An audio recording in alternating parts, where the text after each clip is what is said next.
Cross today.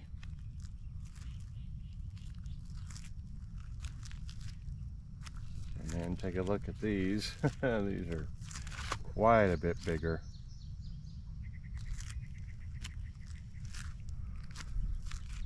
Delicatas are pretty enormous. Still looking for the fruit. And this is the Delicata, the other parent.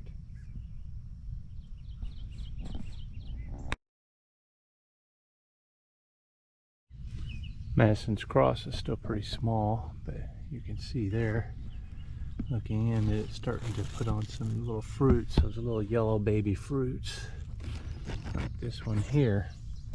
It's typical of this cultivar of mine I bred. There's a bunch more. Look at all the little fruits in there. And you can see that the plant is not even as wide as the pot yet. Let's go to its offspring. Look at that. It is humongous. In fact, that hybrid there between Madison's Cross and Delicata is bigger than the Delicata, which is right here. And so I'm really curious to see what the fruiting differences are right now. And I don't see any fruit on the Feroce Delicata here that I can show you yet. But as soon as they start growing, I will do that. Let's go down here and take a look at the Delicata. There's probably none on it yet either. Yeah, I don't see any on it yet either. I know what it looks like because I grew it, obviously, when I crossed the two. There's your Delicata today. It's got one little fruit back there. Here. I thought I saw another one on here. Anyway, that's what the fruit looks like. And these are the Feroce. The Feroce are at least twice as big. You see the plants here. And I've got one fruit back there. It's got some pretty neat coloration. I didn't know it was going to be a bicolor, green and yellow. I kind of don't like that, so we may have to go to the second generation to get what I'm after, but we'll give it a shot. We'll try it both as a summer squash and a winter squash. And finally, this one's a little wimpy, and this one I had to replace. But these are the Madison's Cross, the other parent. And we got some fruit showing here that need some males to pollinate them. But they are significantly smaller. They're even smaller than the Delicata. But the thing is, I've noticed is that they kind of start to catch up. These are the Feroce Delicata. I'm going to eat them as a summer squash, the way I always eat summer squash, sauteed with butter and onions. Get some of that caramelization going. Wonderful, wonderful way to prepare squash. I'm going to cut them up and let you see what they look like on the inside at this size. And this is what they look like cut open. There's a lot of similarity, especially with this one with Madison's Cross, so there's definite influence there. I hope some of the increased sweetness from the Delicata comes through as well. Seed cavity is pretty small, seeds aren't very developed. This is my hand in reference, so this should make a good mess of squash. So when I started eating the Feroce Delicata, they were about this size. You probably just saw it. It's looking gorgeous. That squash was absolutely phenomenal. It is different than either parent. More probably like Delicata, but it had characteristics of Madison's Cross too. But it was extremely wonderful. It was, my wife said it was acorn-like. It was like, golly, it's hard to explain. I ate it too. Depth, earthier, heartier. These are descriptors I'm trying to explain. Like Madison's Cross is smooth and sweet and just a wonderful delight. This one's like a saltier version. It's not saltier as in table salt, but saltier like in, yeah, you know, you got something going on here. So that's what they look like at a young age. And as they're getting mature here, like this one, it is, and this is selfed, it's getting the Delicata stripes, which are in between the ribs. And you can see how it's switching from green to yellow here. I'm really curious what it's going to do when it gets mature, if it goes all, you know, like a Delicata, gets really light and the stripes get orange or dark green. Anyway, you got two different colors going on here. This is bigger than a softball now. It doesn't look it though with my hand here, but in real life and outside the camera, it's quite big. Much bigger, not much bigger, a little bigger than a softball right now. There's a baby Delicata right there. I'll take you over to Madison's Cross. This is a baby, well, it's almost harvest ready, but this is what Madison Cross looked like. Completely different, completely different. Madison's Cross is so prolific. It's crazy the amount of fruit it puts on. Anyway, and I'll take you to what the hybrid squash looks like when it's ready to eat. This one's getting to where it's looking more like the mature one here, but when they're just a little bit smaller and ready to eat, they're a little shinier too. This is what it looks like. It's kind of neat, the difference, isn't it?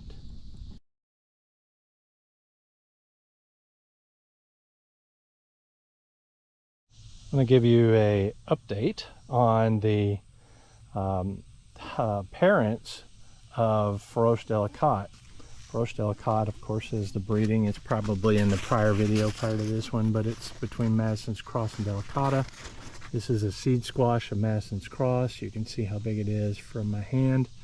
I probably got another 2 to 3 weeks on this plant. It's already getting tired, I can tell, but I just need to mature the seed on that one, then I'll collect it. And then over here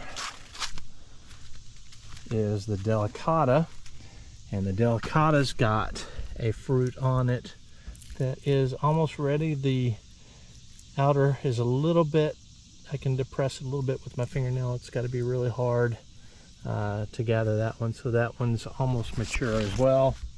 And then I have these three.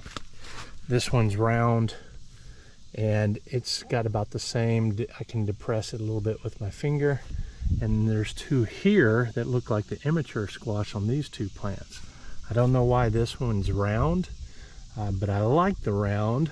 It's unique.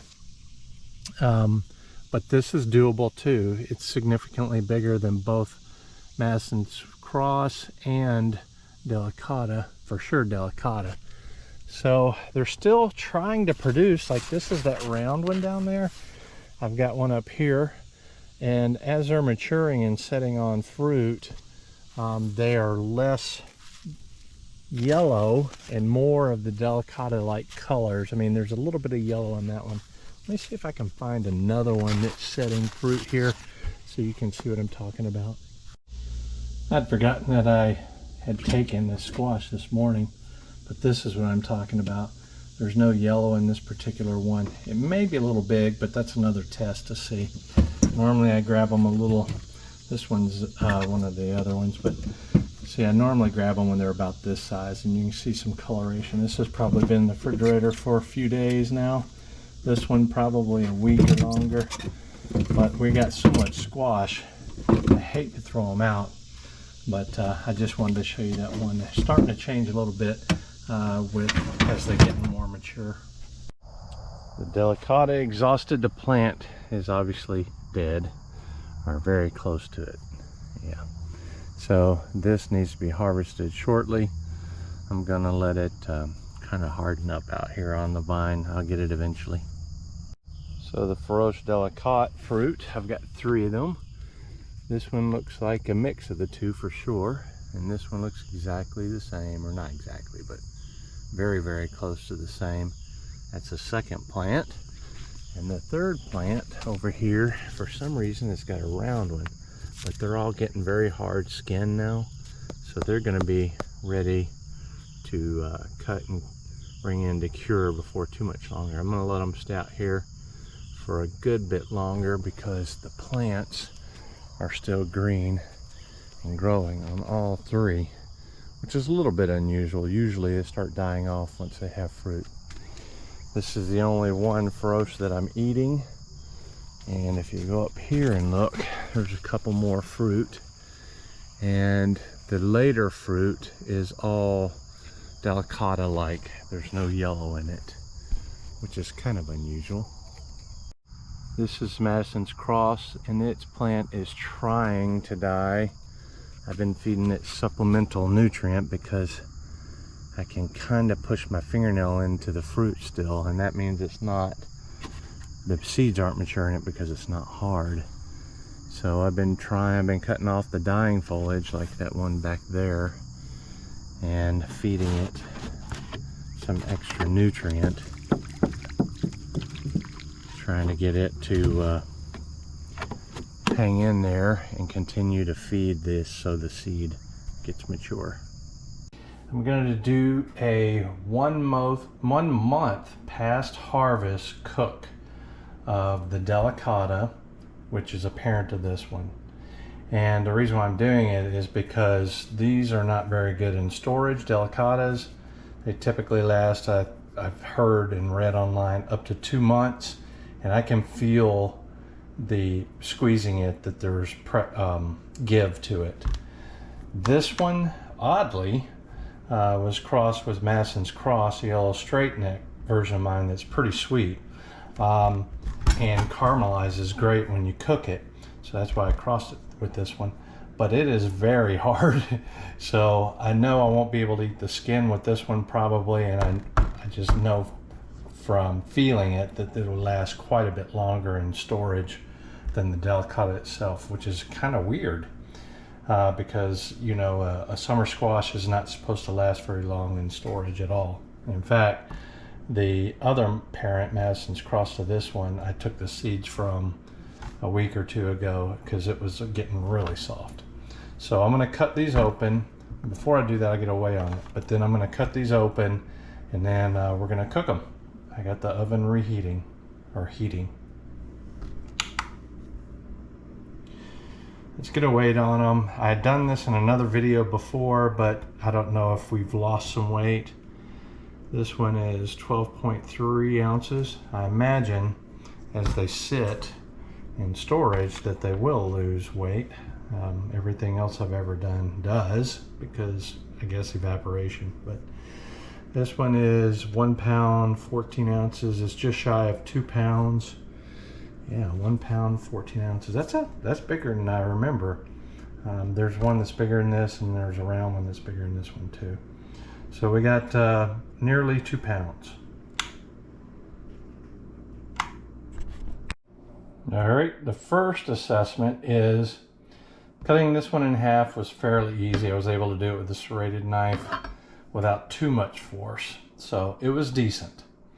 However, cutting into this one was impossible. I could not do it with this serrated knife, which certainly not as strong as I am, without, you know, seriously damaging myself. I had to use this handheld saw to cut through it. So you can, if you take a look at the rind here, you can see that it is pretty thick. So that is not something that is definitely going to be edible, unlike the Delicata supposedly. But I'll take a taste of the Delicata's skin as well as just the center after I remove the seeds. So the next thing to do, and here you can tell the difference, is pretty minor. It looks like the Feroce is a little bit lighter in color maybe. Yeah, I think it's a little bit lighter in color, but not much. I'm going to remove the seeds, clean it up, and then we're going to put them on the pan for cooking. The flesh on the Feroce, not the hull, not the shell, the flesh itself is softer than the Delicata, which is weird, isn't it? I mean, the exterior on the Delicata was a lot softer. This was a bare, the outside hull. The shell, look at that. Crazy how thick that is. I think this thing would last for 5 years on the counter. I don't know. It was hard to cut into. So obviously at this level, the best preparation would be to cook it before you slice it. So anyway, the interior flesh is softer if I touch it with my nail compared to the Delicata, which is probably 2 or 3 times harder than the flesh. So that was a little bit of an odd thought here. So now what I'm going to do is I'm going to brush them with olive oil and just cook them with nothing but olive oil. I've got the oven set to 375 and I set it for 30 minutes. That's the timer going. And I'm roasting them with the cut side up. I pulled the Delicata out and forked it. It's ready, I think. And I got to continue with the Feroce as they're bigger. I'm probably going to need, I don't know, 10, 15 more minutes. The flesh in the Feroce, not the hull, not the shell, the flesh itself is softer than the Delicata, which is weird, isn't it? I mean, that exterior on the Delicata was a lot softer. This was a bare, the outside hull. The shell, look at that. Crazy how thick that is. I think this thing would last for 5 years on the counter. I don't know. It was hard to cut into. So obviously at this level, the best preparation would be to cook it before you slice it. So anyway, the interior flesh is softer if I touch it with my nail compared to the Delicata, which is probably 2 or 3 times harder than the flesh. So that was a little bit of an odd thought here. So now what I'm going to do is I'm going to brush them with olive oil and just cook them with nothing but olive oil.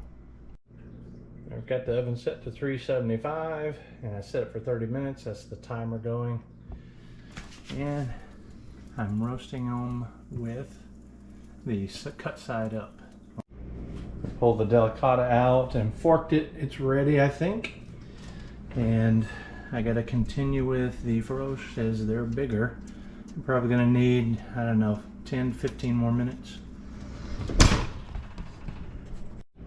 This is what they look like cooked, and I'm letting them cool off for a period of time there. It's the counter going down. Then I will do a taste test. I can tell you this shell cannot be eaten. Hopefully the interior flesh can. All right, this is the cooked. I'm going to assess the cooked. But first I want to look at the texture. And this is a texture that I've seen in other squash cooked too. See, it's a little bit stringy. Let's look at this one.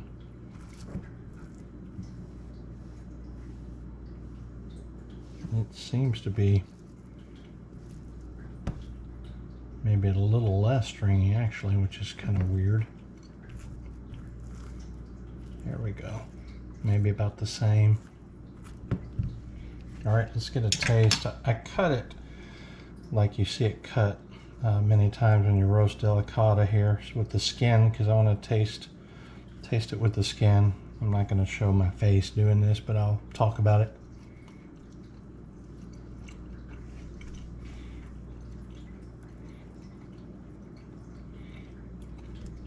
The skin's perceptible, but definitely edible. I think my preference would be to remove the skin.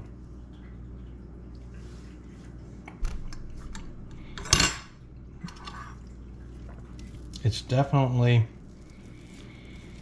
sweet potato-ish. I can see where they get that when people say it tastes like sweet potato. Oh, the little tripod there.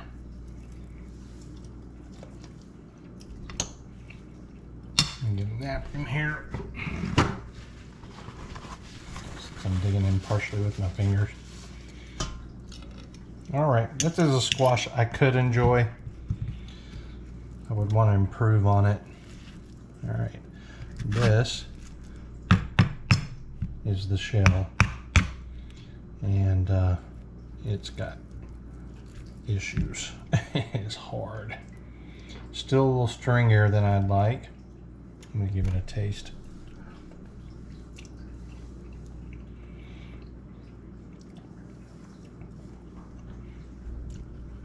It is less sweet.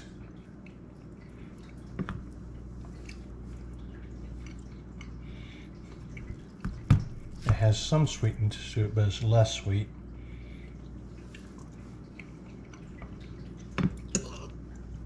At this point, it's not as good as the Delicata. So we're going to continue to let the other two mature for another month or two, and then we'll assess it again.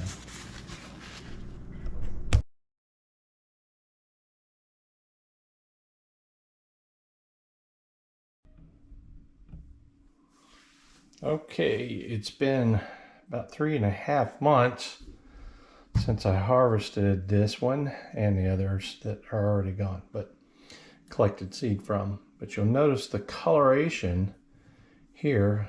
I'll put a picture or a little snippet of video in here that showed you what this looked like before, but these were brilliant green and they have faded to starting to yellow, the stripes. And the center, this part here is turning kind of a beige. Overall, it's yellowing is what I'm saying. Now this one weighed over 2 pounds. I think it was 42.7 or 8.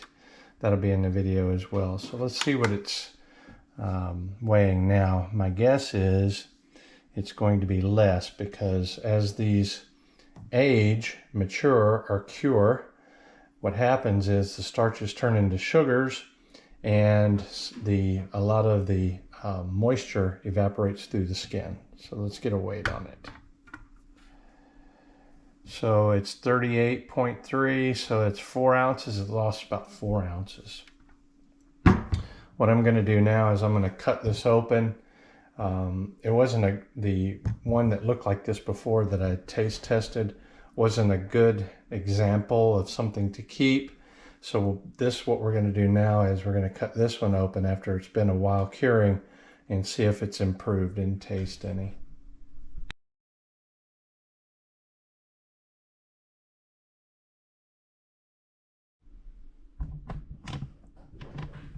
All right, this is what it looks like cut open. You'll notice here that the shell is very thick and there was not any degradation of the flesh on the inside at all, and thank goodness the seeds didn't germinate. But this is the shell, the rind is so thick I think this would have lasted for a couple years. It's sealed completely all the way around, and that I guess is a good thing. So I'm going to remove the seeds. I'm going to cut this little lip here that's a difficult thing, and then I'm going to roast it. This little lip here I'm cutting kind of restricts getting the seeds out a little bit, so remove that, and then we'll take the seeds out. Now I've already saved the seeds from the round one because that's what I'm going to grow in the next generation. I'm going to grow a whole lot out because I'm going to get squash from all different genetic mix-up between the two parents, and what I'm hoping is to create a round Delicata that tastes really sweet, really good, with a much smaller seed cavity, bigger, a good size, and a great taste that stores a long time. So, and a bush habit instead of vining. So those are my goals. We'll see what happens in the spring, but I've already saved the seed from the big round one. So let's get these into the oven and see what happens. All right, I've coated the pan foil. Put foil in a pan here to just keep it from burning, so don't get in trouble with the wife. And what I did was I coated it, and I also coated the inside of the squash on both of them. I'm gonna put them face down. I'm gonna cook them on 350 until they're tender.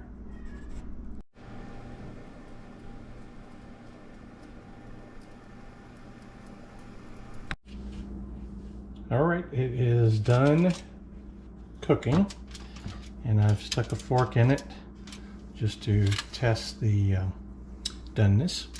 So I'm going to take and I'm going to drag the fork across here to determine how stringy it is.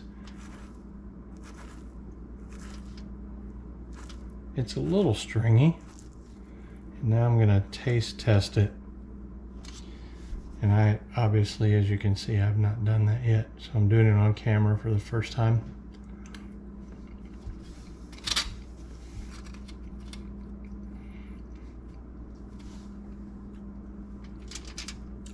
Tastes similar to potato. I don't think it's gotten much sweeter, if any.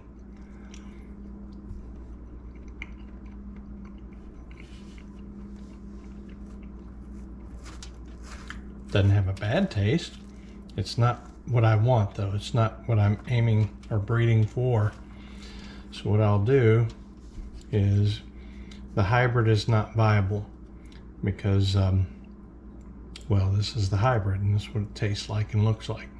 So what I'm going to do is I'm going to grow out the round one seed, a bunch of those, and I'm going to select in that generation. The second generation is the most diverse. I'll be able to hopefully select one or two that I can carry forward.